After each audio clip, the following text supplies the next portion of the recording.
Tassel says, what will hurt Blizz even more than players trying FF is that more only WoW players than ever are open to new MMOs. How much do you think will that hurt WoW? Yeah, that's it, isn't it?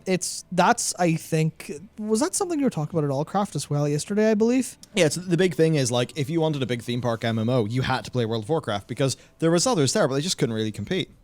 But now what's happened is FF is like, FF, its quality curve seems to have just zoomed up a bit. Like, I know there's people who think that Heavensward's better than Stormbringer. So there's like Stormblood even, so there's like some stuff there. But its quality's went up. I think that's undeniably. And if you don't like the game, like, it's got better and better at what it's doing.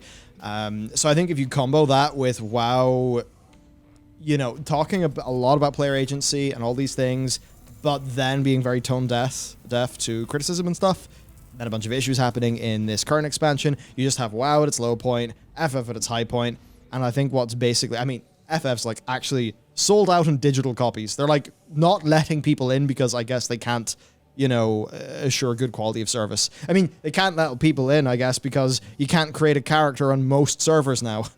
Because so many people have flooded to that game. And that just means people are now more willing to leave. Yeah, also they promised during the 14-hour broadcast, they promised they promised a multi-million-dollar server infrastructure improvement. Wow. That they're very sorry might not be ready for 6.0.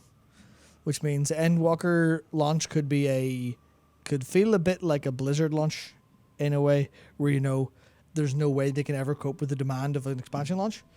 Yeah, in a way, just because, like, it's not even just a knock at Blizzard. It's like, just because when your game's that big, servers are spooky and it's hard. Yeah, it's a case of are they going to get, what is it now? It's now July, I think. So what's that? 4 months until? 4 months until Endwalker? Time's going fast. Which means I have a lot of gaming to do. You're not going to respond to this demand within 4 months. But it was worth saying, they did say it's 160 to 180% increased pre-orders for Endwalker from Shadowbringers, which was already absolutely mind-boggling in how much it broke records. Shit. Big. They have basically since Stormblood, they've probably tripled or quadrupled their player base. Shit. It's completely and utterly insane. We both remember, I'll just say, an individual we knew who was at a company who had great competitor analysis, was talking about that particular game at that point in time, a few years back.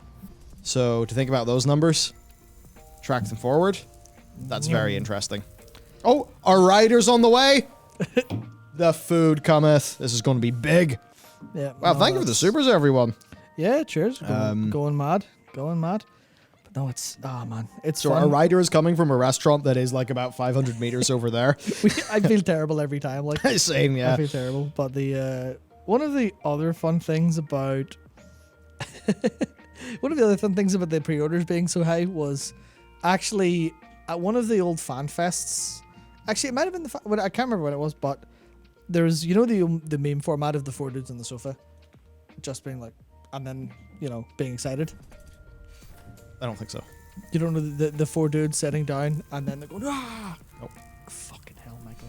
You uncultured swine. Anyway, they did, I'm sure chat will know what I'm talking about, but they did that with Soken, Koji, and Yoshi P. Took 2 photos at one of the fan fests like that. I must go. Nice one, go. But then one of the, I think the original context for that was actually, they sat and did that like meme format about being excited about something, but they did it for the previous bonuses they got, because I guess they have a performance-based bonus on the performance of the game.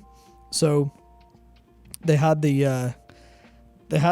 on the unexcited one, it was very obviously just the previous bonuses, and the second was them reacting excitedly to the Shadowbringers bonus.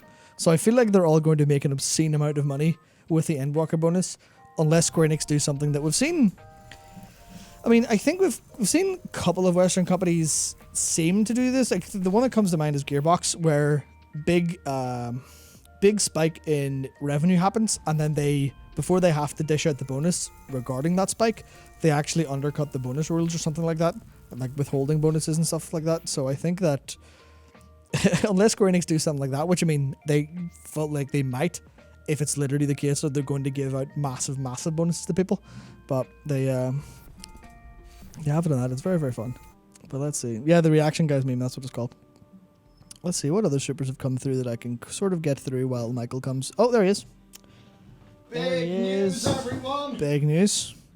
Big news. All right. Load of food. Let's go. So there's one unit. You've a yes, like Yuza? That's me. Love me some veggie tables. All right. So Yep. me. Did you put on that camera? No, I think you did. Whatever. It's all good. Smash So. with this tasty tofu. Yeah, we will get to the business soon. Yeah, we did not intend for this to be a, it's time for the boys to have dinner stream. Yep. But time worked out that way. And if we don't eat, we won't exactly be able to do a show for you. Yep. Yep. So yeah, the food arrived fast because it is it's a place called Kamakura, and it is literally on the same street as us. Which is, is that reasonable for ordering from? No. But could we have left? Also no. yes, Kamakura is awesome. Yep. If you are a Belfast person, everything they do is essentially Yeah, so this is going to big be... delicious. This is going to be really kind of awkward. Yeah, I'm feeling tremendously awkward already. Gonna get to watch some fucking weeb chopstick skills. Yeah. Let's go.